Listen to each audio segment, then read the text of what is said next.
Bueno, entonces como primera parte del equipo 1 les vamos a hablar acerca de las fracturas de antebrazo, es decir, de las fracturas del cúbito y del radio, que pues estas en general se van a dividir en tres, que son las fracturas del tercio proximal, las fracturas diaficiarias y las fracturas pues del tercio distal.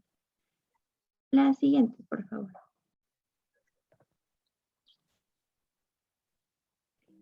Diana, solo creo que esa no Perdón, es es la... que se No sé trabó si... mi compu y estoy intentando regresarme, creo que... Ay, caray. Ya, perdón, ¿eh? Justo, no te preocupes, gracias. Y pues iniciamos con las fracturas del olecranon. El olecranon, nada más para recordar, pues es esta apófisis que se encuentra en la parte superior del cúbito. Podrías darle la siguiente por fin. Y entre esta y así,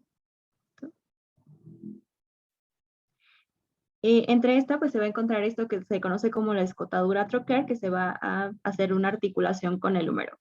La siguiente por fin. Otra cosa importante es que en esta parte pues se va a insertar el tendón del tríceps y es importante justo porque este va a ser un mecanismo de lesión que vamos a ver más adelante. La siguiente.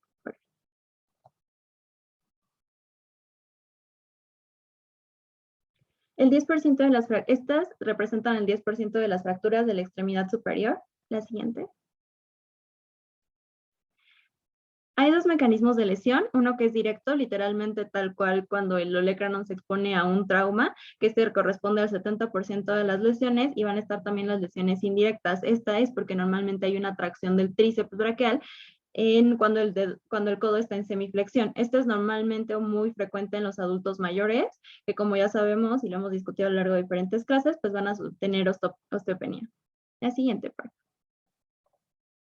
Las manifestaciones clínicas son exactamente la misma que pues las fracturas, dolor, edema, limitación de la función, deformidad anatómica, una crepitación ósea, y también es muy importante que se haga una evaluación neurológica porque pues ahí puede haber una neuropraxia del nervio cubital. La siguiente.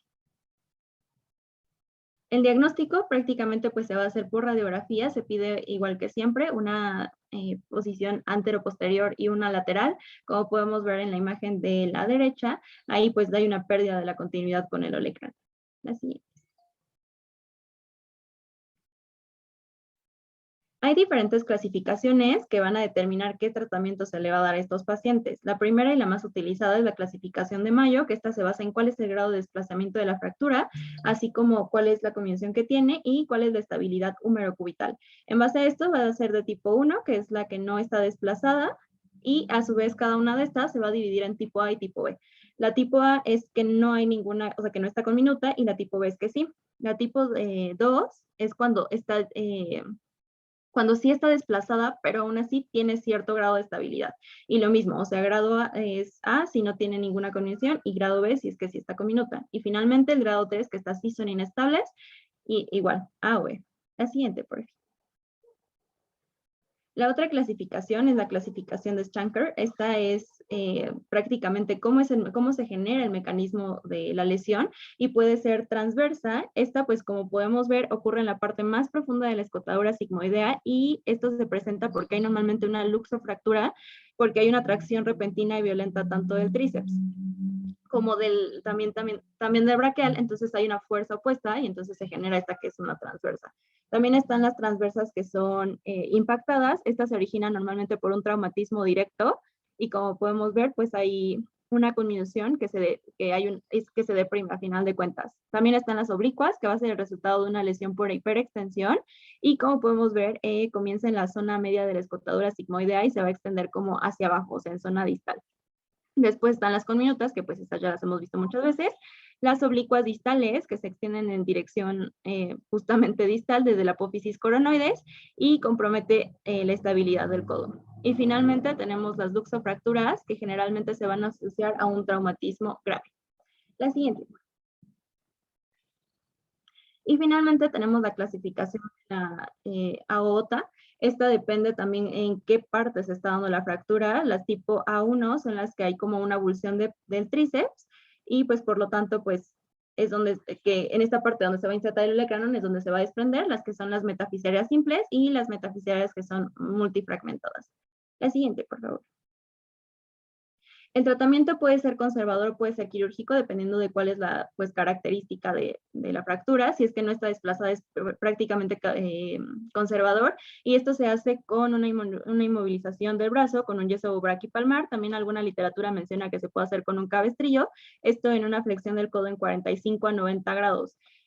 Como hemos visto anteriormente, las fracturas dice que empiezan a consolidar entre 4 y 6 semanas. Sin embargo, algo que hice es que transcurridos los 5 a 7 días, ya se puede estar haciendo movimientos leves para que el paciente no tenga repercusiones en cuanto a la movilidad.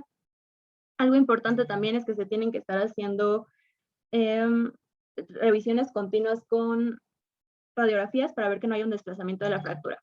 Después tenemos el manejo quirúrgico, que es para las fracturas que son desplazadas, así como las fracturas abiertas. Y normalmente cuando una fractura está desplazada, siempre va a haber una pérdida de la continuidad de un mecanismo extensor. La siguiente, por favor.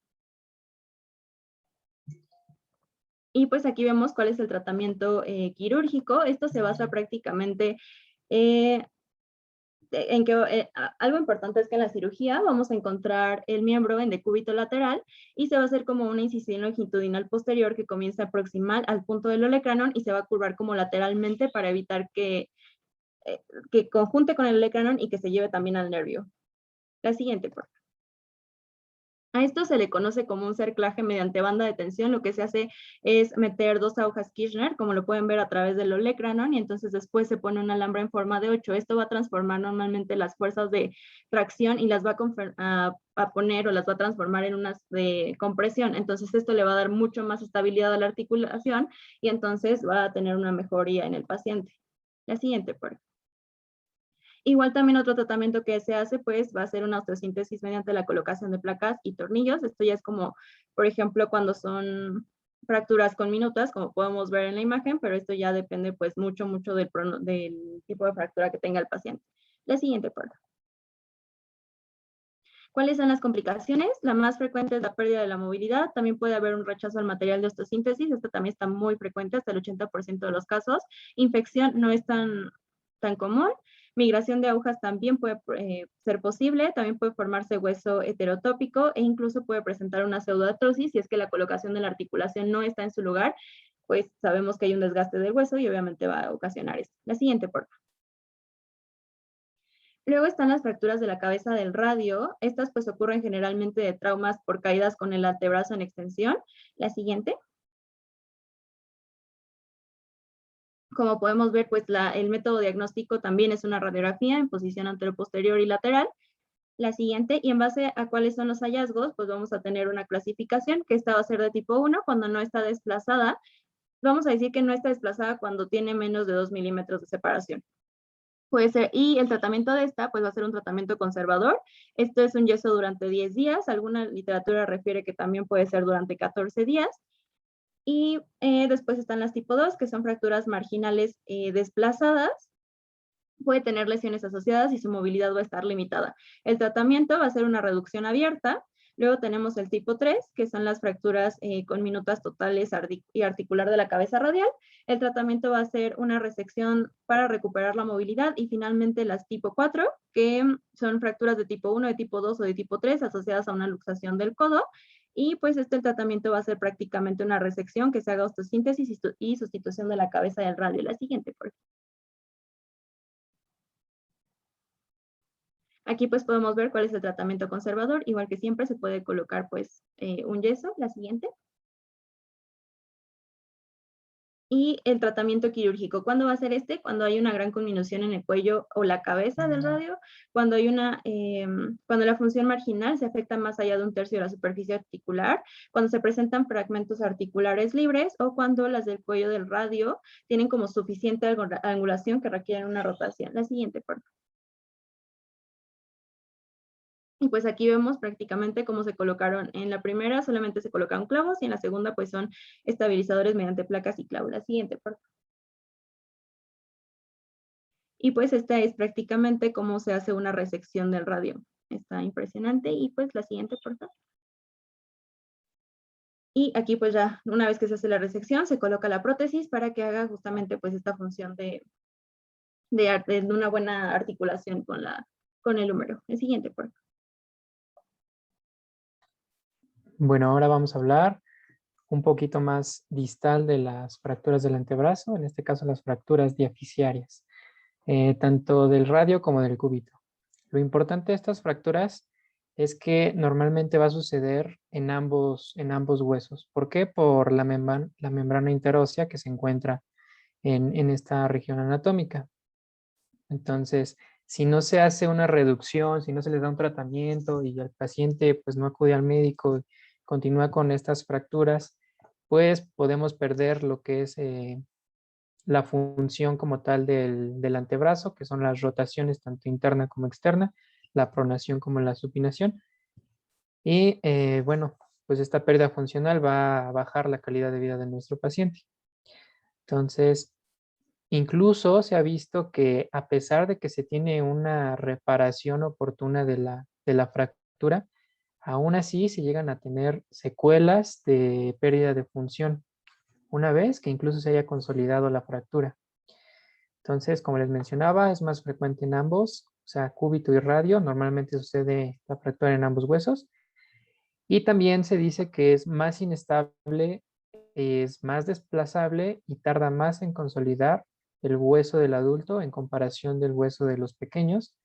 ¿Por qué? Porque el periósteo está más delgado, el diámetro de estos huesos a la mitad aproximadamente de la diáfisis también se encuentra con un menor diámetro y bueno, pues esto le da esta fragilidad al hueso del adulto.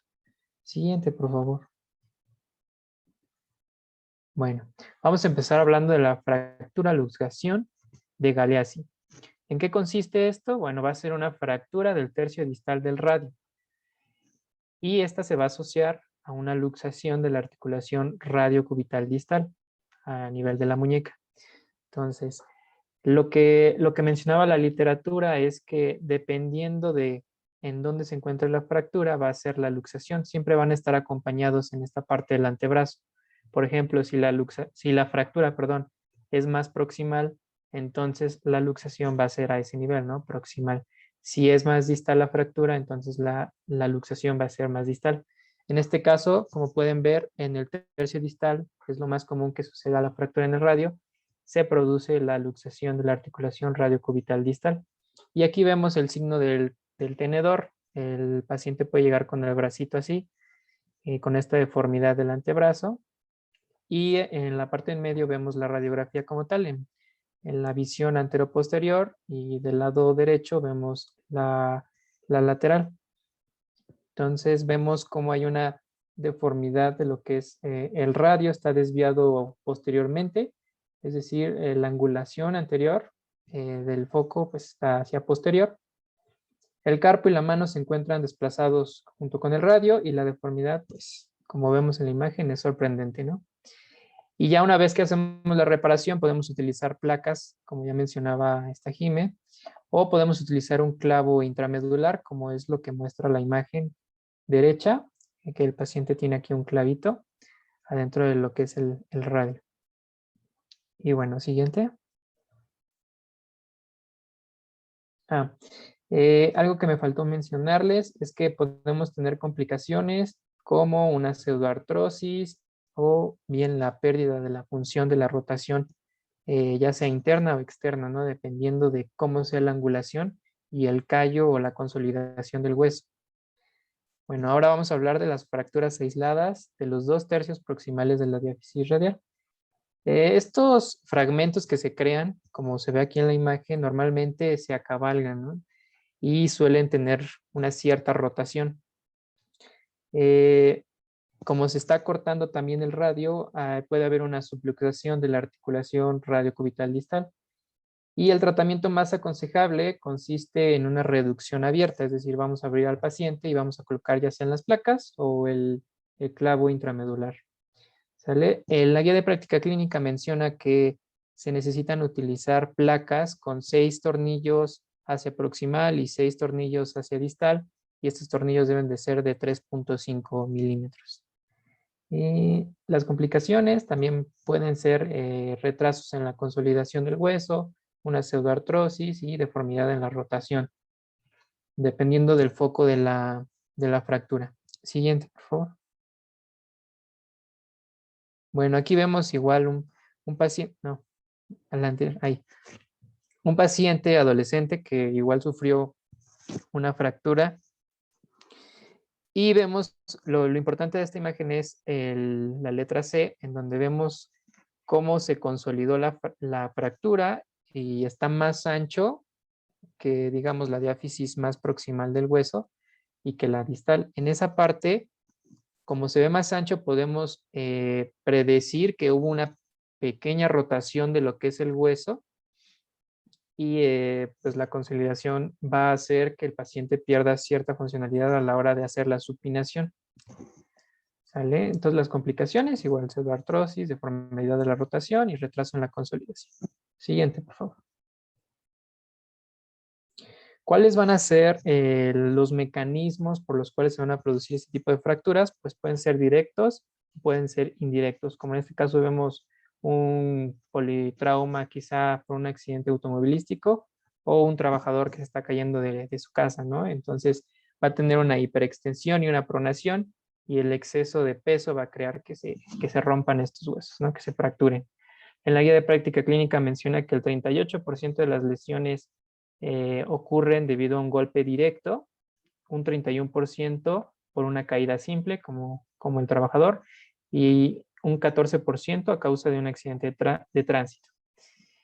Dependiendo de la bibliografía, porque como recordamos, en el caso de los hombres en edad adolescente y de adulto, la principal causa de muerte son los accidentes automovilísticos. Y bueno, pues también la principal causa de fracturas de antebrazo son los accidentes automovilísticos. Siguiente, por favor. Bueno, si vamos a tener un mecanismo de lesión directo, podemos predecir que tenemos una fractura de tipo transversal. Y si tenemos un mecanismo de lesión indirecto, casi siempre acompañado de una rotación y de una pronación, la fractura puede ser oblicua o espiroide a diferente nivel de lo que es la carga de presión. En general, las fracturas del tercio distal son más estables en pronación, las del tercio medio en posición neutra y las del tercio proximal en supinación. ¿Esto por qué es importante? Pues a la hora de que vayamos a poner nuestra inmovilización braquipalmar, pues es importante considerar la posición del brazo. A pesar de eso, hay literatura que recomienda que sin importar a qué nivel esté la fractura, nuestra inmovilización braquipalmar tiene que ser en posición supina. ¿Sale? Y también se ha descrito que a pesar de que tengamos esta inmovilización y las placas, correctos cuidados, aún así podemos tener desplazamientos de los huesos de la fractura y pequeñas rotaciones del hueso. Se recomienda que el yeso braquipalmar se deje por 3 a 5 semanas en supinación. Ya después damos rehabilitación, que ahorita les voy a enseñar algunas técnicas de rehabilitación. Siguiente, por favor. Ahora la fractura luxación de Monteggia. En el anterior, la de Galeazzi, recordemos que era una fractura a nivel del radio, y en el caso de Monteggia es a nivel del cúbito. Esta fractura va a ser a nivel proximal, como ya les había mencionado, si la fractura está más proximal, la luxación va a ser proximal también. Entonces, es una fractura proximal del cúbito y se asocia con una luxación de la articulación radiocubital proximal. El mecanismo de lesión más frecuente es una hiperextensión con una pronación. La contusión directa del lado cubital también puede producir este tipo de fractura y una flexión también puede producir este tipo de fractura. Pero si nos preguntan en un examen cuál es el mecanismo de lesión más frecuente, es la hiperextensión y pronación. Siguiente. Bueno, ¿cómo vamos a abordar a nuestro paciente? Vamos a pedirle su radiografía lateral, anteroposterior y oblicua también se puede pedir. Las que más importan son la lateral y la anteroposterior. Vamos a evaluar tanto los extremos proximales como los distales, si hay luxaciones y qué tipo de fractura es, ¿no? Si es transversal, si es oblicua, si es en conminuta. Todo eso es importante para el pronóstico y el tipo de tratamiento, ya sea placa o clavo, que le vamos a poner a nuestro paciente. Siguiente, por favor. Bueno, como ya les mencionaba, evaluar la lesión distal y proximal. Siguiente, por favor. Bueno, hay diferentes clasificaciones para este tipo de fracturas del antebrazo. Puede ser abierta de cúbito y radio, de ambos huesos, aislada, de un solo, de ya sea de cúbito de radio, de Montegia, de Galeazzi. En fin, hay pues muchas clasificaciones, depende de cómo lo quieras ver. Siguiente, por favor. Las que recomienda la guía de práctica clínica es la que mencionaba esta Jime, la AO, que creo que está en alemán. Alfred nos puede ayudar en eso. Se divide en tres, básicamente, que el A es un trazo simple, el B ya observamos un tercer fragmento y en el C ya es una conminuta, se le llama trazo complejo. Y dependiendo, por ejemplo, si tenemos fractura simple de cúbito con radio intacto, le vamos a dar A1. Si el trazo es oblicuo, le damos A1.1. Si es transverso, 1.2. Si tenemos un tercer fragmento, bueno, pues ya tienen ahí sus subclasificaciones. Ya, siguiente, por favor. Lo mismo, para las fracturas de antebrazo, tanto de cúbito como de radio, tenemos la clasificación AO, que igual se divide en tres, con un tercer fragmento, un trazo simple o ya compleja. Y una tercera clasificación que les coloqué aquí fue para las fracturas expuestas, porque también la fractura del antebrazo muchas veces llega a tener, pues, datos clínicos de que son expuestas. Para este tipo de fracturas tenemos tres grupos y el tercer grupo se divide en tres a su vez. ¿Y qué vamos a evaluar? Pues el tamaño de la herida, las condiciones de la herida, no sé, datos clínicos. Y esto nos va a ayudar para definir el tratamiento de antibiótico que le vamos a dar a nuestro paciente antes de entrar a la cirugía, antes de colocarle la placa interna o el clavo intramedular. Siguiente, por favor. Bueno, para evitar la limitación funcional debe mantenerse las relaciones correctas entre los huesos radiohumeral, radiocubital proximal, el húmero cubital, el radiocarpiana, radiocubital distal y el propio espacio interóseo. Incluso si hay una, digamos, una consolidación errónea de lo que son las fracturas del radio y del cúbito, podemos tener como una unión entre los huesos y a la hora de querer hacer la supinación y la pronación, pues no vamos a poder, entonces vamos a perder completamente la función de la rotación. De ahí la importancia de que a la hora de que vayamos a reducir la fractura, sea en la posición y en la rotación correcta para evitar estas complicaciones. Una vez, por ejemplo, en la de Galeazzi y en la de Monteji, que hagamos la reducción con estas articulaciones correctamente, no es necesario abrir al paciente para corregir la subluxación. Con la simple reducción correcta, la luxación, perdón, se debe arreglar. Siguiente, por favor. Ok, estos son ejercicios que muestran que la rehabilitación que se le puede dar al paciente una vez que ha terminado el proceso de inmovilización y que ha pasado ya por la cirugía, ¿no? Es parte del tratamiento no quirúrgico. Esos ya los pueden checar después. Siguiente, por favor. Es lo mismo. Nada más que ahora sí que nosotros como médicos, ¿cuántos días le vamos a dar de incapacidad al paciente? Pues eso va a depender un poco del criterio clínico y también del trabajo que tenga nuestro paciente. Por ejemplo, si el trabajo del paciente, digamos, es más sedentario, digamos, no sé, un secretario, una secretaria, pues el tiempo mínimo que podemos dar de inactividad laboral son 3 días y el tiempo máximo son 21 días. Y así de acuerdo a la carga de trabajo que tenga el paciente, a la demanda de trabajo que tenga. Siguiente, por favor.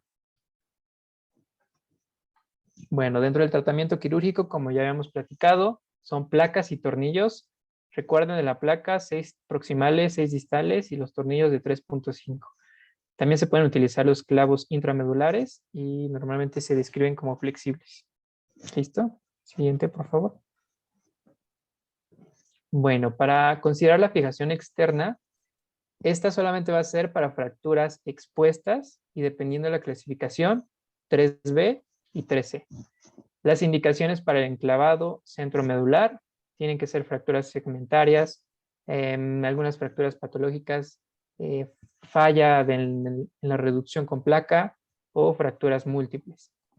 ¿Cómo van a ser los abordajes quirúrgicos? Bueno, se dice que se tienen que hacer incisiones distantes, o sea, no podemos trabajar el cúbito y el radio con la misma incisión, para evitar precisamente que lleguen a fusionarse o crear, digamos, sindesmosis entre estos huesos y vayamos a perder la función de la rotación. Entonces, se deben abordar el cúbito, por ejemplo, por un tipo Thomson o volar tipo Henry, que ahorita les voy a enseñar las imágenes. Y en el caso del, perdón, ese fue el radio. Y en el caso del cúbito, tiene que ser lateral cubital, así se llama. Siguiente, por favor. Bueno, la primera que estamos viendo de color gris es la Thomson, que si se dan cuenta es un poco más en la parte dorsal del antebrazo. Y del lado derecho estamos viendo la tipo Henry, que es más en la parte palmar del antebrazo. Siguiente, por favor. Bueno, ¿cómo vamos a manejar a nuestro paciente? Primero identificamos la fractura. Después evaluamos si hay signos clínicos de alarma. Los signos clínicos de alarma principalmente son los vasos. Entonces nos preguntamos, ¿existe lesión vascular? Sí, entonces vamos a llamarle al cirujano vascular periférico. Si no, entonces vamos a clasificar ahora la fractura. ¿Es cerrada o es abierta? Si es abierta, la clasificamos con el grado 1, 2 o 3, dependiendo. Y de acuerdo a eso vamos a darle su tratamiento, ya sea una fijación externa o una fijación interna con placa o clavo. Y en caso que es abierta, se le da su antibiótico. Y si es cerrada, igual, tipo de fractura. Si es completa, incompleta, pues vamos a inmovilizar o no vamos a inmovilizar y de una vez nos vamos a abrir al paciente. ¿Cómo vamos a seleccionar el tipo de rehabilitación? Pues de acuerdo al tratamiento que le dimos al paciente, si fue quirúrgico o fue conservador. Y ya de ahí vamos a definir el manejo tanto intrahospitalario como ambulatorio. La cita, por ejemplo, en pacientes que ya recibieron el tratamiento conservador va a ser hasta 6 semanas después y en el caso de un tratamiento quirúrgico, la cita va a ser a la 4ª semana y a la 8ª semana. Siguiente, por favor. Bueno, para el antibiótico que se les recomienda a los pacientes, si es fractura expuesta grado 1 y 2, se les da cefalosporina de primera generación. Si es fractura expuesta grado 3, agregar un aminoglucósido. Si se sospecha de anaerobios, le ponemos penicilina. En heridas con contaminación masiva, se le agrega metronidazol. Y se dice que con este esquema se ha reportado una tasa de infección de 2.3%. Las fracturas, en cuanto al pronóstico dentro del tercio medio del antebrazo, tienen un peor pronóstico que las fracturas del tercio proximal y distal del mismo. Siguiente, por favor. Ahora vamos a ver las fracturas de muñeca. Son fracturas bastante frecuentes, son las que ocurren más comúnmente en el miembro superior y del todo el cuerpo de todas las fracturas ocurren en un 8 al 15%. Un sexto acuden a urgencias y, como ya les había dicho, son la mayoría de las fracturas de la parte del miembro superior, ocupando el 75% de fracturas que ocurren en el antebrazo. Puede ocurrir en dos tipos de poblaciones, una en población menor de 50 años por algún impacto de alta energía o en personas mayores de 60 años que regularmente son mujeres, tienen alguna caída o algún impacto de poca energía, pero tienen osteoporosis y por eso se da esta fractura. Como en todas las fracturas, va a ser importante describir el tipo de fractura, qué deformación hubo, si es con minuta o no, cuál fue la dirección del desplazamiento, si hay compromiso de las articulaciones, en qué lugar ocurrió, la gravedad de la lesión de la articulación, si es que la hubo, y las lesiones asociadas, como por ejemplo las lesiones vasculares, nerviosas o de tejidos blandos como la piel. Como vemos, la muñeca está conformada por muchísimas estructuras, lo que hace un poco complicadas las fracturas. Están aquí los huesos del carpo y están articulando con el metacarpo y también están articulando con el cúbito y el radio, que ya nos los explicaron. Y bueno, como hay muchas estructuras, también deben de estar fijadas con diversos ligamentos que se encuentran aquí, que ya los puedan checar como a profundidad, pero bueno, lo importante que quiero que se lleven es que hay muchísimas estructuras que conforman la muñeca, lo que pudiera ser un poquito complicada la fractura. Van a estar estabilizadas por estos ligamentos y esto va a permitir que no haya tanto desplazamiento, pero vamos a ver que aún así puede haber desplazamiento de la fractura. En la muñeca existen varios ángulos que si se toma de perfil o en una vista lateral la mano, em, va a tener una inclinación palmar de 11 grados, como se muestra en la imagen del lado derecho.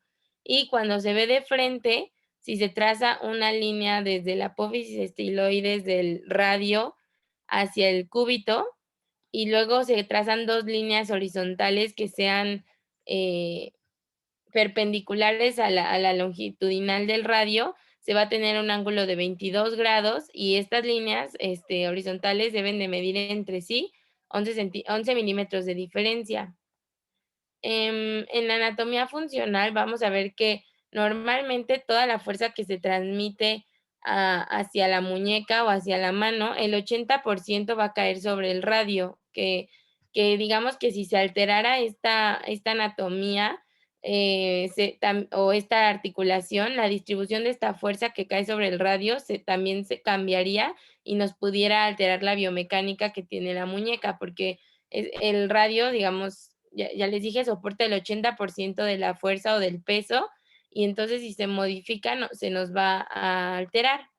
También existe como otro estabilizador, otras estructuras que pasan, como es el complejo del fibrocartílago triangular, que está formado por 2 ligamentos, que es el cúbito piramidal y el cúbito semilunar. Aquí, bueno, cuando se dan las lesiones, va a haber alteraciones a este nivel. ¿Cuál es el mecanismo más común de lesión en la fractura de muñeca? Bueno, como ya les había dicho, en pacientes jóvenes es con traumatismos de alta energía y en pacientes a partir de los 60 años tienen mala calidad ósea y una caída les podría ocasionar una fractura. Lo más frecuente es que se caigan y apoyen la muñeca en extensión, como se puede ver en la imagen. Es una dorsiflexión, pero ya habíamos visto que dorsiflexión se utiliza solo para el pie, pero bueno, en esta posición caen los pacientes y es cuando se da la fractura de la muñeca. Se puede clasificar según sea extraarticular, articular parcial o articulares completas, es decir, que si se daña la articulación, como se puede ver aquí.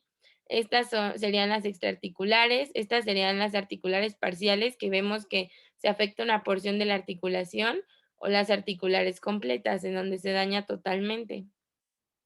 El examen clínico, bueno, obviamente van a presentar los signos y síntomas de la fractura, como es dolor, imposibilidad para la movilidad, el movimiento, aumento de volumen, inflamación y puede ser calor. Obviamente va a existir el mecanismo de lesión, que es el antecedente de la caída en extensión de la mano.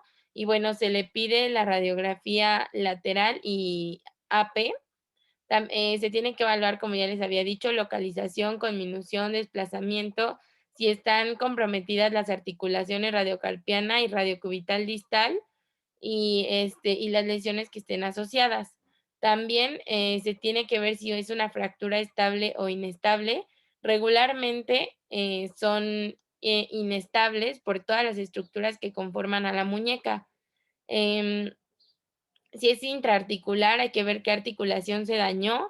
También hay que observar la calidad ósea, porque no va a ser la misma calidad de un paciente joven a la de un paciente mayor, y esto nos puede complicar un poco el tratamiento. Y también la actividad del paciente, porque dependiendo si tiene una actividad, digamos, sedentaria a alguien que realiza mucha actividad, se va a decidir tal vez si se puede hacer un tratamiento conservador o se requiere un tratamiento quirúrgico para que la persona tenga la funcionalidad más rápido, y pues para ello se requiere hacer una buena historia clínica del paciente. También se puede tomar una tomografía para evaluar el compromiso intraarticular, para ver el grado de desplazamiento y porque las radiografías regularmente nos subestiman el desplazamiento en 2 milímetros, y también para hacer una reconstrucción 3D de cómo se encuentran los huesos. Existen diversos criterios de inestabilidad que tienen que ver con los ángulos que les platiqué hace rato de 22 grados y 11 grados. Y bueno, esto esto se evalúa radiológicamente. También se pueden clasificar en estos 8 puntos, pero la clasificación más importante va a ser según el trazo y la posición del fragmento distal. Em, Como vemos, el principal problema es que, como ya les había dicho, como hay tantas estructuras en la muñeca, regularmente estas fracturas son inestables y entonces esto nos ocasiona que muchas veces consoliden en una mala posición, porque es muy difícil acomodar todos los huesos que se encuentran en, en el área. Una de las fracturas más comunes es la fractura de Colts, que es la más común que ocurre a nivel del radio distal. Y lo que ocurre es que el fragmento distal del radio se desplaza hacia dorsal y radial y tiene cierto grado de supinación. Esas son las 3 características más importantes: dorsal, radial y cierto grado de supinación. Y la deformidad que se produce, ya nos lo había dicho Abby, es esta fractura en dorso de tenedor. También se encuentra la fractura de Goyrand-Smith o de Coles invertido, en donde aquí el fragmento distal se desplaza hacia el margen volar y aquí esta deformidad adquiere una forma como de pala de jardinero, como se puede ver. Y es un Coles invertido porque el mecanismo de lesión va a ser al revés, no va a ser en extensión la muñeca, sino en flexión. También se encuentra la fractura luxación de Rea Barton. Aquí el margen dorsal se desprende y sería, digamos, una fractura de Barton propiamente dicha, o se desprende el margen volar, que sería una fractura invertida, como se puede ver aquí. Este sería el volar y este sería el dorsal, dependiendo qué porción de la apófisis del radio se desprenda. También está la fractura de Hutchinson o de Chauffeur, que es típica de los conductores que tenían esos coches que no tenían bolsas de aire, porque cuando chocaban, en vez de soltar el volante, como que lo agarraban con fuerza para no azotarse la cara, y al agarrar con fuerza y tener el impacto, justo se rompía esta apófisis estiloide del radio y pues se daba la fractura. Bueno, ahora vamos a hablar del tratamiento de estas fracturas de muñeca. Para el tratamiento debemos de tomar en cuenta, antes que nada, qué tipo de fractura está teniendo el paciente. Como ya nos mencionó Dianita, todos los mecanismos posibles por los cuales se puede producir y cómo la podemos clasificar según la clasificación de AO. Esto va a depender también de la actividad física que realice el paciente, ya que si es un atleta de alto rendimiento, pues el que hagamos un tratamiento ortopédico puede retrasar su curación. Por lo tanto, en ello se preferiría un tratamiento quirúrgico, la cooperación del paciente, la calidad de sus huesos, ya que pues, si es un paciente o un paciente adulto mayor, pues la calidad de osteopenia o osteoporosis podría dificultar el tratamiento, la reducción que podamos obtener al momento de tratar de corregir la fractura y el equipamiento con el que contemos. ¿Vale? En el caso del tratamiento ortopédico, este va a ser indicado principalmente en pacientes que se encuentren estables, no haya una fractura que esté desplazada, sea reductible con las maniobras y que no tenga parámetros radiológicos de postreducción aceptables. También que tenga ausencia de criterios radiológicos de inestabilidad, como se les mencionó Diana, que pues es que la angulación esté mayor a 20 grados, que haya un acortamiento mayor a 2 milímetros, que haya comunicación volar, que haya trazo de casillamiento o que haya un desplazamiento de la articulación mayor a 2 milímetros. Estos criterios, si no están presentes, pues serían candidatos para un tratamiento ortopédico. Vamos a pasar aquí, sí. ¿En qué va a consistir el tratamiento ortopédico? Como tal, pues es la colocación de un yeso braquipalmar por 3 semanas. De ahí vamos a estar realizando un control radiográfico semanalmente. Después colocaremos o retiraremos este yeso braquipalmar y pasaremos a un yeso antebraquipalmar. Este durará aproximadamente 6 semanas. Para que nosotros, antes de colocar este yeso braquipalmar, tenemos que como tal reducir la fractura, y lo que se hace es una maniobra de contracción, tracción contra tracción, que lo que hacemos es, como ven en imagen, pues alguien le detiene el codo al paciente mientras que la otra persona está haciendo la tracción y la otra persona jala del otro lado para que se pueda estabilizar la fractura. De ahí se tomaría la radiografía y se valorarían los criterios de inestabilidad para ver si es candidato al tratamiento ortopédico. Bueno, en el caso del tratamiento quirúrgico, lo que vamos a hacer es que tiene diferentes indicaciones, ya que este solo va a ser para pacientes que se encuentren inestables o no, cuando tratemos de hacer la maniobra de reducción, pues no sean reducibles, y que los parámetros radiológicos después de esta maniobra de reducción no sean los aceptables, y que haya una lesión asociada de cualquier estructura anatómica pegada a la muñeca que nos haga requerir una cirugía, y que pues presente los criterios de inestabilidad que anteriormente habíamos mencionado, ¿no? Puedes pasar a que sí. Bueno, para el tratamiento quirúrgico tenemos varias opciones. Tenemos las agujas de Kirchner percutáneas, la reducción y osteosíntesis abiertas, y estos pueden ser con placas o placas bloqueadas, un fijador externo o un apoyo artroscópico para un proceso quirúrgico. Ahorita vamos a desarrollar cada uno de estos. Bueno, vamos a hablar de las agujas de Kirchner o las agujas percutáneas. Como tal, pues estas se van a colocar pues sin hacer una abertura en la piel, se colocan a partir de ponerlas apoyándonos de un aparato radiológico. Como tal, se van a colocar tomando la relación del dorso del radio. A partir del radio vamos a tomar la apófisis estiloides del radio, de ahí vamos a empezar a colocar las agujas, y esto vamos a irlo, pues tenemos varias técnicas para poderlas irlas colocando, que son las que ven en pantalla, que vemos Lambote, de Palma, de Stein, de Uli, de capa handy, que aquí la de capa handy, lo que hacemos es que metemos estas agujas de Kirchner más o la colocación de algunos clavos que vayan directamente al cuerpo del radio, esto para que cause una mayor estabilidad.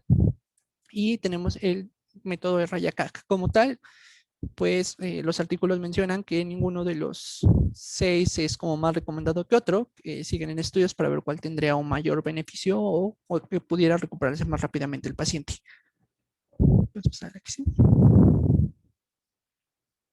Bueno, aquí vemos una fractura, que vemos que está desplazada el radio, y pasamos a la que sigue. Aquí ya vemos la colocación de las agujas de Kirchner. Recordar que pues miden aproximadamente de 1.5 a 2 milímetros, y que pues esas se van a ir colocando, como ya hemos dicho, a partir del estiloides del radio, y de ahí vamos colocándolas en manera diagonal o dependiendo de la técnica que queramos utilizar. Bueno, ahora vamos a hablar de las placas de estabilización. Las placas de estabilización son como el método de elección para el tratamiento quirúrgico de elección para cualquier paciente que tenga fractura de muñeca, y como tal, pues se va a dar para pacientes que tengan pues, la fractura inestable o tengan procesos de osteoporosis, es decir, se preferiría en pacientes que tengan o ya sean adultos mayores. Y como tal, lo que va a utilizar esto o el método por el que va a funcionar es algo que se llama la ligamentotaxia, que lo que va a hacer pues es como fijarla, y bueno, nosotros la vamos a fijar, bueno, si se recuerdan más o menos las fracturas de clavícula cuando vimos con la doctora, que pues es como colocar la placa y colocamos los tornillos, esto para darle una mayor estabilidad al hueso. Por eso se prefieren en pacientes con osteoporosis, ya que pues el hueso es más débil y pues le proporciona una mayor estabilidad. Como esto vamos a realizar una línea de incisión, y al realizar la línea de incisión vamos a abrir esta porción de la muñeca y colocamos la placa. Como tal, pues es un procedimiento abierto. Esta abertura que se hace debe ser, aquí sí. Esta abertura que se hace debemos de hacerla en la porción dorsal, ya que por todo el contenido que podemos tener puede ser más dañino que podamos hacerlo del otro lado. Esto para evitar las lesiones principalmente de varios de los tendones que se encuentran aquí. Bueno, aquí vemos de nuevo una fractura, aquí vemos el desplazamiento. Puedes pasar aquí, sí. Aquí ya vemos la colocación de las placas, ¿no? Vemos que se coloca en todo lo que es el cuerpo del radio, donde se va a ver la articulación, y vemos la colocación de los tornillos. En el caso del fijador externo, este también va a funcionar por ligamentotaxis, que lo que va a hacer es, pues, va a ser una fricción longitudinal, que lo que hace es como jalar el hueso para que siga en su lugar. Y esto va a funcionar principalmente para el alineamiento de fracturas que se encuentren de forma extraarticulares, y podemos recuperar la longitud del hueso. Y su principal función pues va a ser para reducir fracturas que sean de tipo intraarticular. Sigue, bueno, aquí vemos ya otra vez una fractura, vemos el desplazamiento del radio. Vamos a pasar aquí, sí. Bueno, aquí ya vemos la colocación del fijador externo. Como tal, ya el fijador externo se va a colocar cercano a la diáfisis distal del hueso y vamos a colocarlo a la altura del segundo metacarpiano. Esto para que dé una estabilidad completa de toda la articulación de la muñeca, y va a estar principalmente indicado cuando veamos o logramos verlo relacionado con fracturas metafisiarias o con minutas intraarticulares, y esto va a tener como mayor beneficio para el paciente si le hacemos esta con un fijador externo. De nuevo, sí. Ahí ya es como curó el paciente. Bueno, algunas complicaciones que podemos tener por la fractura de muñeca, podemos dividirlas en tempranas o tardías. En tempranas, pues son aquellas lesiones vasculares, nerviosas o síndromes compartimentales que podremos tener por tal la presencia de la fractura. Y ya cuando hablamos de consecuencias tardías, pues son aquellas que ya pueden deberse tanto a la unión del tratamiento o por no haberse tratado la fractura, que pueden ser una mala consolidación, dolor, limitación del movimiento, afectación principalmente del nervio mediano. Podemos tener también una distrofia de los músculos de la muñeca, también lesiones articulares, pseudoartrosis, o también podemos tener una instabilidad del metacarpo. Vamos a pasar a la siguiente. Bueno, esto ya sería todo de fractura de muñeca. Vamos a pasar a...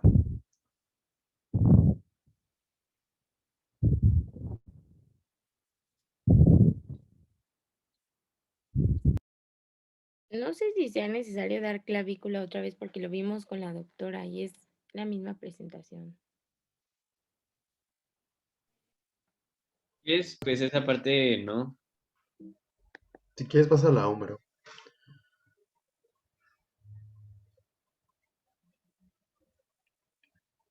Ay, perdón. Pues bueno, este es el último tipo de fractura que vamos a ver en la clase, que es la fractura del húmero. Vamos a ver proximal y distal. Le vamos a dar entre Ángel y yo. Entonces, en total, del 4 al 5% representan las fracturas del húmero en todas las fracturas en general. De todas, desde proximal, media y distal, la más frecuente es la proximal. Y el 26% se deben a lesiones del hombro. Es más frecuente en adultos mayores y es más frecuente en mujeres. En los jóvenes se debe a traumatismos de alta tensión.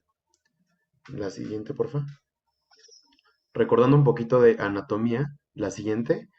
Este color blanco es la cabeza del fémur. Siguiente. Este color azul es la tuberosidad menor. La siguiente.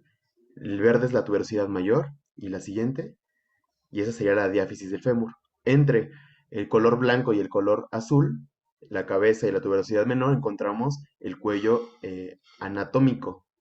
Este es el cuello anatómico. Y entre el verde y el rojo se encontraría el cuello quirúrgico. Esto es muy importante porque aquí vamos a ver diferentes fracturas que pueden haber. La siguiente, porfa. Y bueno, como menciona Ever, estas 4 principales partes, que es la cabeza, el trocánter mayor y el trocánter menor, así como el resto del cuerpo del húmero.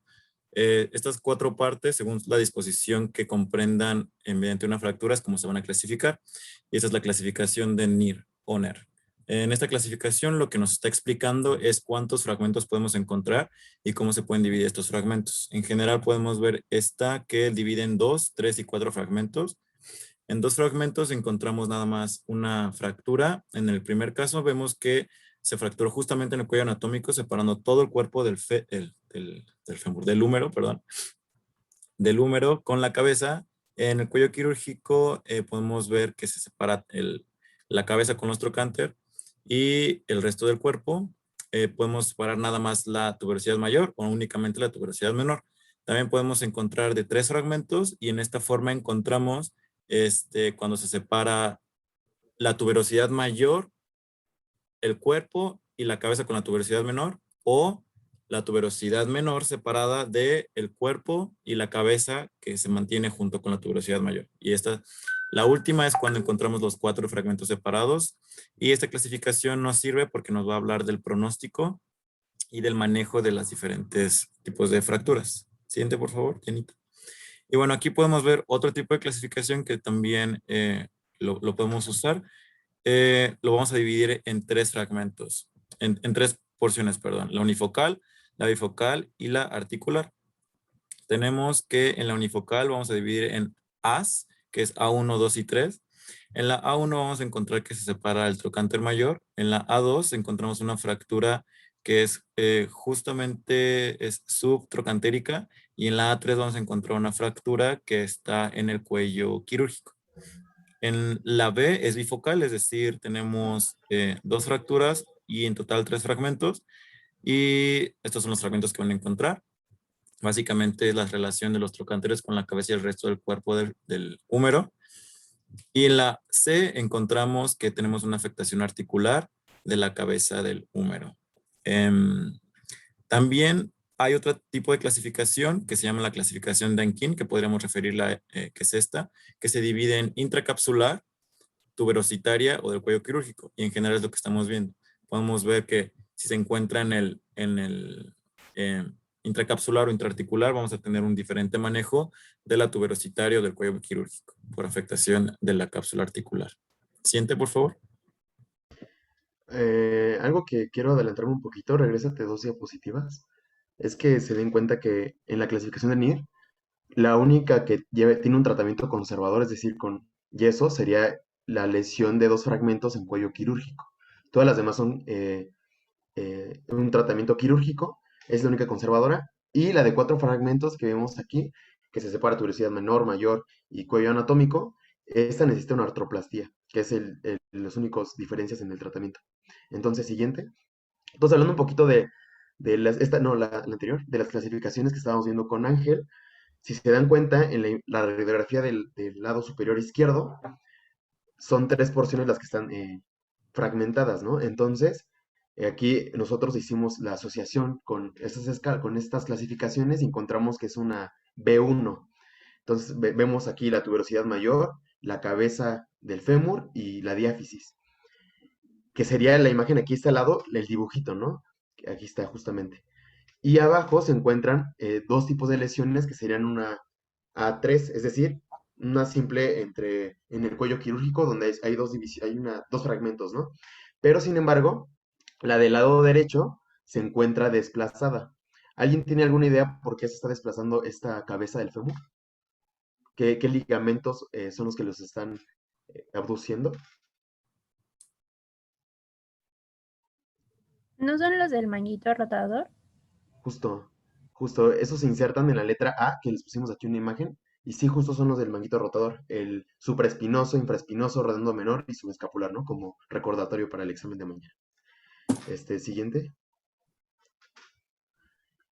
Y bueno, aquí de nuevo, ¿no? Es 2 fragmentos, la del lado izquierdo está desplazada y está inestable, por consecuente, y la del lado derecho es igual 2 fragmentos y es oblicua. Entonces, hasta ahí. Siguiente. Y bueno, una vez que ya vimos la clasificación de las diferentes fracturas de la parte proximal del húmero y cómo las podemos subclasificar, vamos a ver que se divide el tratamiento en conservador y en quirúrgico.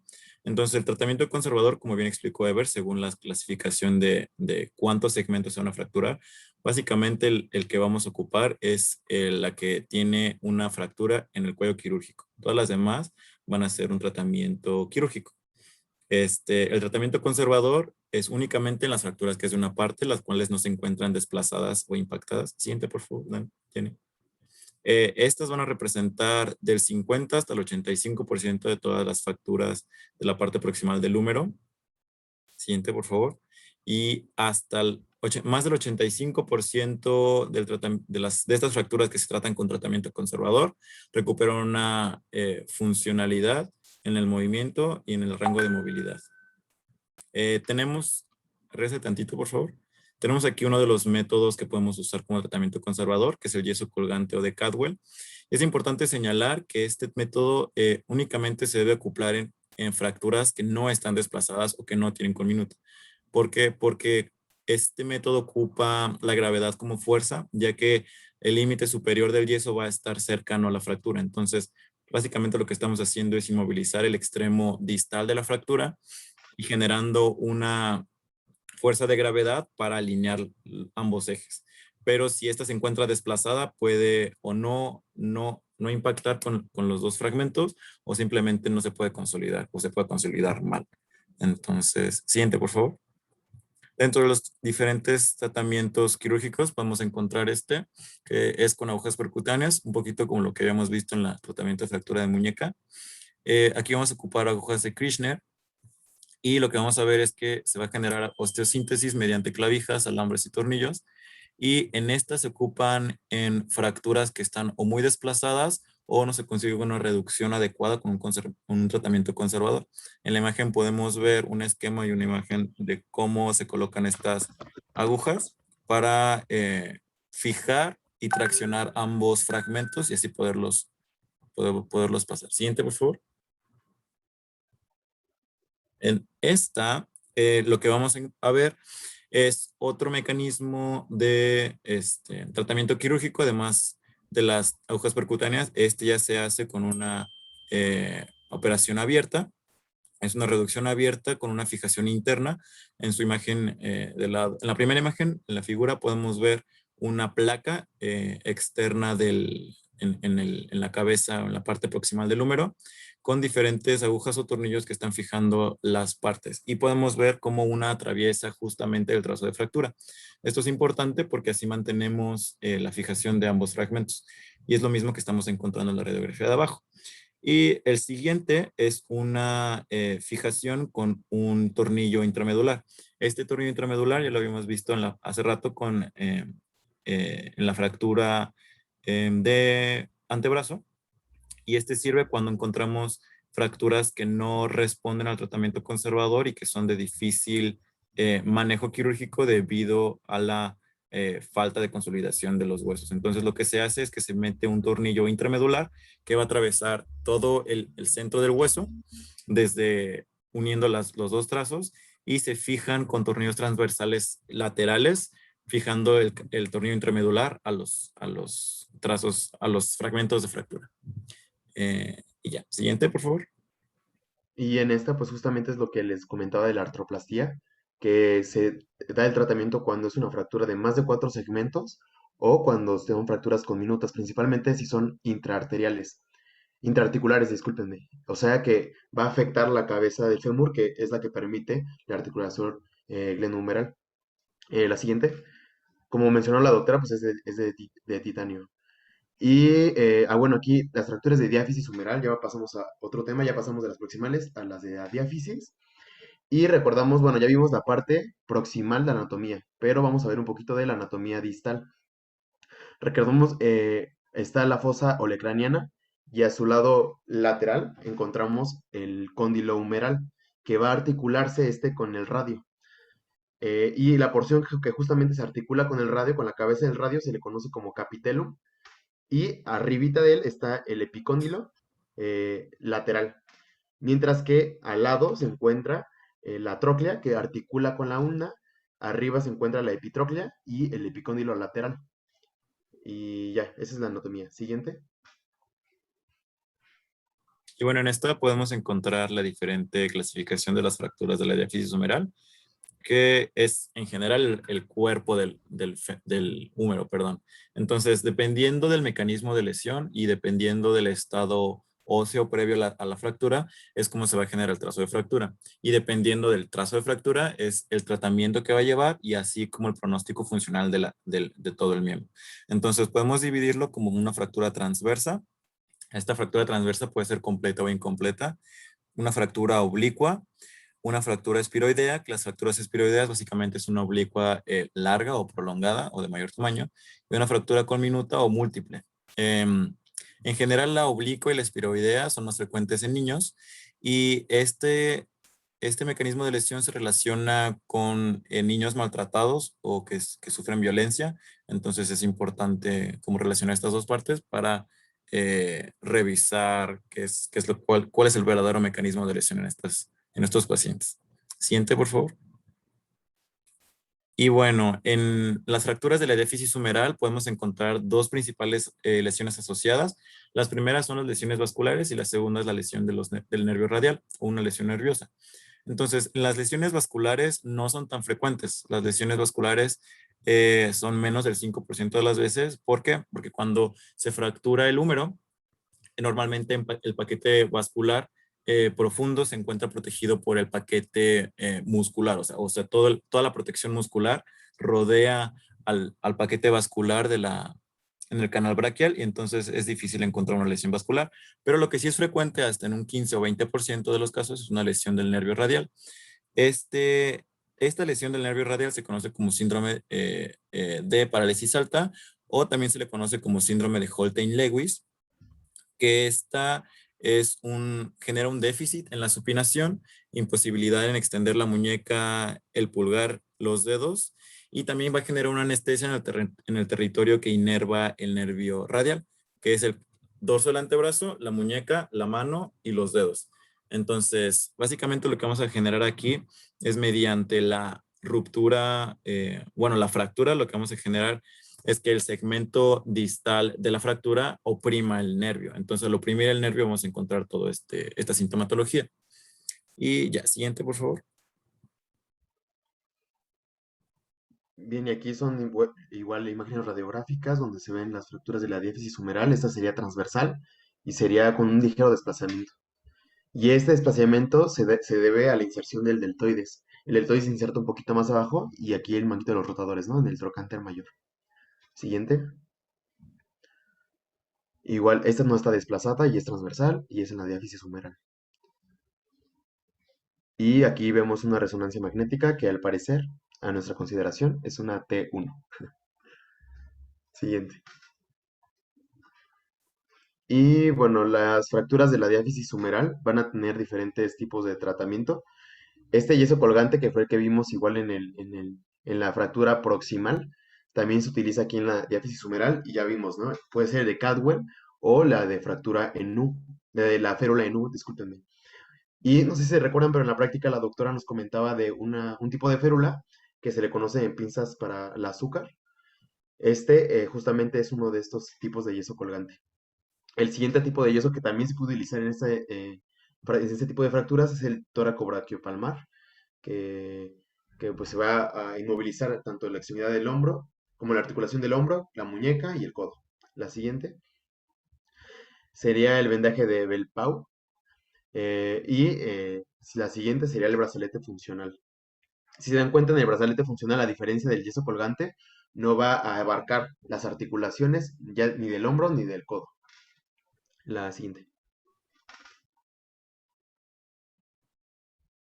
Y bueno, aquí lo que podemos encontrar, además de los yesos y vendajes que nos mencionó Ever, podemos encontrar una órtesis, como es el cabestrillo que vemos aquí, que básicamente lo que está haciendo es cumplir la función del brazalete braquial, un brazalete funcional, que une ambos trazos de fractura, ambos segmentos de fractura, pero también nos mantiene una movilidad que, si bien es limitada, puede ser funcional para los pacientes, debido a que muchas veces este tipo de pacientes son adultos mayores, entonces no es recomendable hacerles yesos que inmovilicen diferentes grupos articulares, porque muchas veces ellos viven solos no son dependientes de alguien más.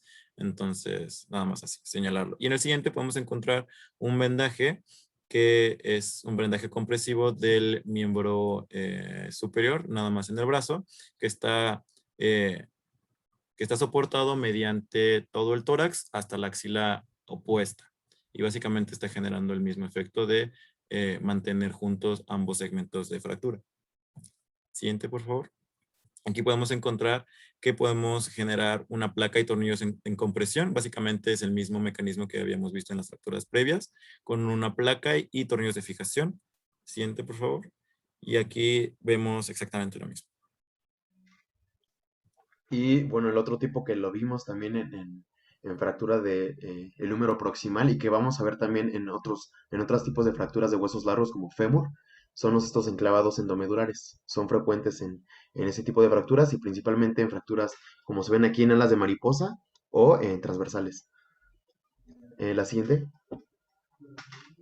Y bueno, también el fijador externo, ¿no? Que aquí la ventaja es que no se hace una reducción abierta, sino es cerrada a través de la piel. Y se utiliza para fracturas que son cominutas y ya. La siguiente. O que también para fracturas abiertas, expuestas, es importante eso también. Y bueno, ahora La- vamos a revisar la última parte del húmero. Ya vimos la proximal, la media o deficiaria, y ahora vamos a ver la distal. Que la distal se estudia junto con la anatomía de todo el codo. Entonces, primero vamos a estudiar rápidamente la anatomía del codo. En la imagen pueden ver la anatomía ósea del codo derecho, es importante señalar eso. Y tenemos la articulación, que se generan 3 articulaciones. La primera es una articulación húmero-radial, una húmero-ulnar y una radio-ulnar. Y esta es una tipo cóndilo, la que es húmero radial, una tipo tróclea, que es la húmero ulnar. Y vamos a encontrar partes importantes como el olecranon, que es este proceso de la ulna que se encuentra articulado con el húmero en la parte posterior. En general, el tercio distal del húmero lo vamos a clasificar en fracturas extraarticulares y en fracturas intraarticulares, donde vamos a encontrar el límite o la frontera para separarlo como extra o intraarticular en los límites superiores del cóndilo y de la tróclea. Si a la fractura se encuentra por arriba de estos, van a ser extraarticulares, pero si se encuentra en estos e invade o únicamente se encuentra en cóndilo y tróclea, ya se encuentran intraarticular, y el manejo y el pronóstico va a ser muy distinto.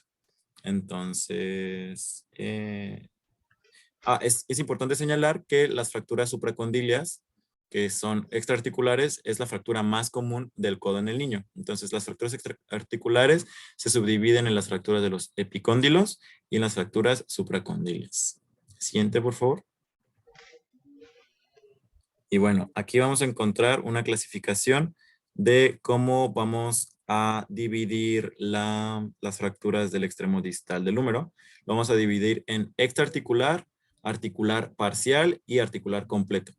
La diferencia entre parcial y articular completo es que la parcial únicamente se va a encontrar de un lado, o sea, ya sea lateral o medial, y la articular completa va a incluir ambos lados, tanto medial como lateral. Entonces, en la extraarticular vamos a encontrar en la A1 una avulsión de la epitróclea. En la A2 vamos a encontrar una fractura distal que es simple, y en la A3 una multifragmentaria. En la clasificación articular parcial vamos a encontrar una lateral sagital, lateral medial y una frontal que únicamente va a afectar la tróclea. Y en la articular completa vamos a encontrar fracturas simples y fracturas múltiples, que podemos clasificarlas con fracturas en T o en Y. La fractura simple, que C1, la de verde, es una fractura en Y, que ahorita vamos a ver un poquito más adelante. Y la fractura C3 es una fractura articular completa multifragmentaria, que evidentemente su tratamiento y su pronóstico funcional va a ser muy diferente a los que son extraarticulares. Siguiente, por favor. Bien, ahora con estas imágenes estamos hablando de un brazo izquierdo, ¿no? Por el radio. Aquí se ve la cabeza del radio, es la minilla como gris más fuerte. Y bueno, ¿alguien me podría decir si esta es extraarticular o intraarticular? Este tipo de fracturas que se encuentran aquí. Intra. Intraarticular. Exacto. Pero son completas, porque si se dan cuenta, abarca tanto la parte intraarticular como la parte supracondilia. A estas justamente, las que son conocidas como fractura en T y fractura en Y, se le llaman como fracturas supraintercondilias, es decir, pasa a través de los cóndilos en medio y por arriba de ellos, ya sea en forma de T, que sería la primera, o en forma de Y. Y la otra pues sería también completa, pero sería multisegmentaria, ¿no? Como vimos con Ángel. Y bueno, aquí sería un tipo de tratamiento que se le podía ofrecer al paciente, que será con placas y con tornillos. La siguiente, por favor. Esta, por ejemplo, ¿saben qué brazo es? ¿Derecho o izquierdo?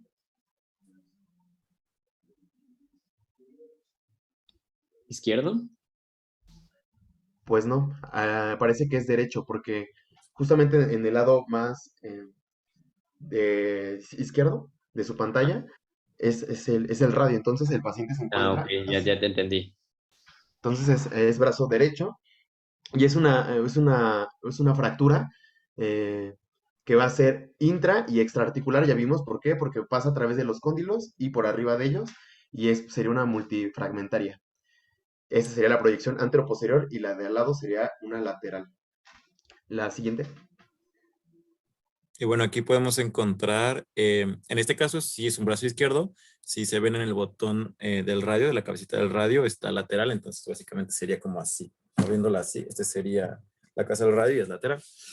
Y esta va a ser una fractura supracondilia humeral, que es extraarticular, y puede ser lateral sagital porque estamos viendo que no está afectando las trócleas, las trócleas, los cóndilos, que no se encuentran afectados o fracturados.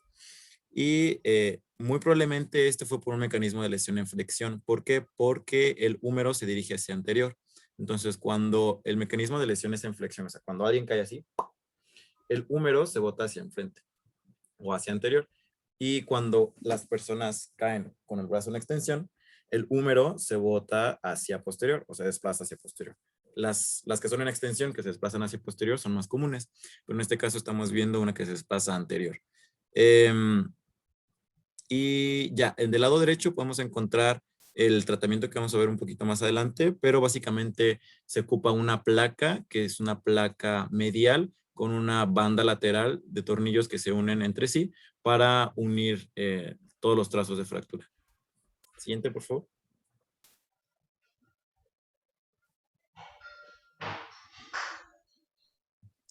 Y aquí lo que vamos a encontrar es en el brazo izquierdo también. No, perdón, este es un brazo derecho. Este es un brazo derecho porque tenemos el radio hacia lateral de este lado. Y es una fractura condilio externo lateral del húmero. Y lo que podemos encontrar en la imagen B es la placa que les comentaba con los tornillos más una fractura epitroclear, que es la que está uniendo los tornillos. Esta es una fractura múltiple o compuesta, o mixta también se conoce de esa manera. Y en la fractura, en la imagen C, perdón, podemos ver una imagen lateral de esta misma y de cómo se relaciona el mecanismo para unir todos los trazos y todos los segmentos. Siguiente, por favor. Y bueno, por último, con esta imagen terminamos la presentación, pero la importancia de esto es reconocer que este tipo de fracturas distales del húmero, la mayoría de estas, en caso de que sean supracondilias, pero en general todas, son tratamientos quirúrgicos. Aquí, como pueden ver, es la que ya les mencioné que es de las más frecuentes, la intercondilia en Y. Y bueno, el tratamiento es completamente quirúrgico con placas y tornillos. Y ya terminamos nuestra presentación. ¿Alguien tiene alguna duda, en serio? ¿De cualquier tema? No, amigo. No, muchas gracias, estuvo muy bien. Gracias a ustedes. Gracias, chicos. ¿Le ponemos pausa y luego grabamos el otro o todo de corrido? Si quieres, la separamos. Estaría bien, ¿no? Va. Ok, voy a dejar de grabar.